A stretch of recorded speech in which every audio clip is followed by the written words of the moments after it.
এয়া কোনো বহিৰাজ্যত হোৱা ছবি নহয়, এয়া হৈছে সম্পূৰ্ণ অসমৰ মাটি জলবায়ুত সম্পূৰ্ণৰূপে খাপ খোৱা বিভিন্ন প্ৰজাতিৰ আম।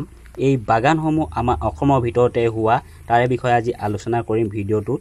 এইটো হৈছে অম্ৰপালি আম, পুলি হয়, গ্ৰাফটিঙৰ হয়। তাৰপিছতে আহিলে আৰু এটা প্ৰজাতি আমাৰ অসমৰ মাটি জলবায়ুত খাপ খায়, আমাৰ ধনিৰাম ককাইদেউৰ মুখেদি শুনিম বাৰু। আৰু এইটো হৈছে আপোনাৰ লেঙেৰা প্ৰজাতিৰ আম, এয়া চাওক পাতকেইখিলা। আৰু নেক্সট আহিলে আপোনাৰ কাটিমন মেংগো বুলি কয়, এইটোও গ্ৰাফটিঙৰ,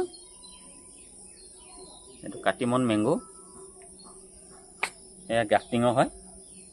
আৰু এই গ্ৰাফটিঙৰ যিটো আপোনাৰ পলিথিন দিয়া থাকে, এইটো এমাহ ডেৰ মাহলৈকে আপোনালোকে নুখুলিব, যদিহে আপোনাক খোলা সমস্যাৰ সৃষ্টি হ'ব। আৰু এটা আহিলে আপোনালোকৰ মানে কিছুমান খেতিয়ক বন্ধু আছে যে আম ডাঙৰ আম চাইজৰ, মানে আমটো ডাঙৰ হোৱা তেনেকুৱা কিবা প্ৰজাতি আম আছে নেকি? হয়, নিশ্চয় আছে, আপোনালোকে পাব আৰু আপোনালোকে লগাব পাৰিব, ইয়াৰো আপোনালোকে ফল পাব মই গম পোৱা মতে। আৰু এইটো হৈছে আপোনালোকৰ থাই 4 কেজি মেংগো বুলি কয়, আৰু এটা 4 কেজি মেংগো বুলি আছে। আৰু সদায় আপোনালোকে হাই কোৱালিটি মেংগো এটা ল'লে সদায় এনেকুৱা এটা ষ্টিকাৰ আহে, এইটো দেখাই দিয়া, এইফালে থাই 4 কেজি মেংগো।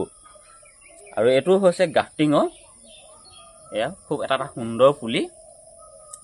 আৰু এতিয়া আমি যাওঁ যে এই আম প্ৰজাতিসমূহ যে আমি দেখালোঁ, এতিয়া 4টা প্ৰজাতি আজি দেখালোঁ।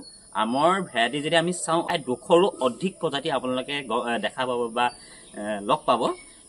আৰু এতিয়া মই যাওঁ ধনিৰাম ককাইদেউৰ মুখেদি শুনো যে আমাৰ অসমৰ মাটিত জলবায়ু খাপ খোৱা কিনো প্ৰজাতি তেওঁ খেতি কৰি আছে এতিয়া আজি কেইবাবছৰ ধৰি তেওঁ, আৰু তেওঁ যথেষ্ট অভিজ্ঞ ব্যক্তি, আৰু তেওঁ এক্সপিৰিয়েঞ্চৰ ফালৰ পৰা তেওঁ জনাব আজি, বলক।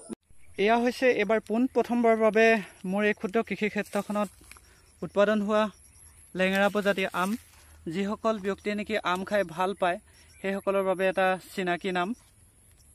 এয়া এইবাৰ প্ৰথমবাৰৰ বাবে মোৰ এই ক্ষুদ্ৰ কৃষি ক্ষেত্ৰখনত উৎপাদন হোৱা দেখিবলৈ পোৱা গৈছে। দ্বিতীয়তে অসমৰ মাটি আৰু জলবায়ুৰ সৈতে খাপ খোৱা খুব সুন্দৰ প্ৰজাতিৰ এটা আম, এয়াই হৈছে অম্ৰপালি আম। যথেষ্ট ভাল গুণাগুণ আৰু সুন্দৰ উৎপাদন।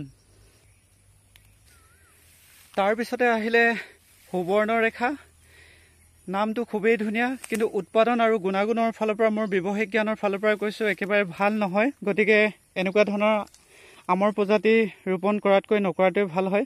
আমৰ পাতবোৰ এনেদৰে সৰু সৰু চিৰিলি ফুলোতে ইমানেই বেছি ফুলে, হয়তো এনেকুৱা এটা আমৰ প্ৰজাতি নাই যিটো আমৰ প্ৰজাতি নেকি এই সুবৰ্ণৰেখাৰ দৰে ফুলে।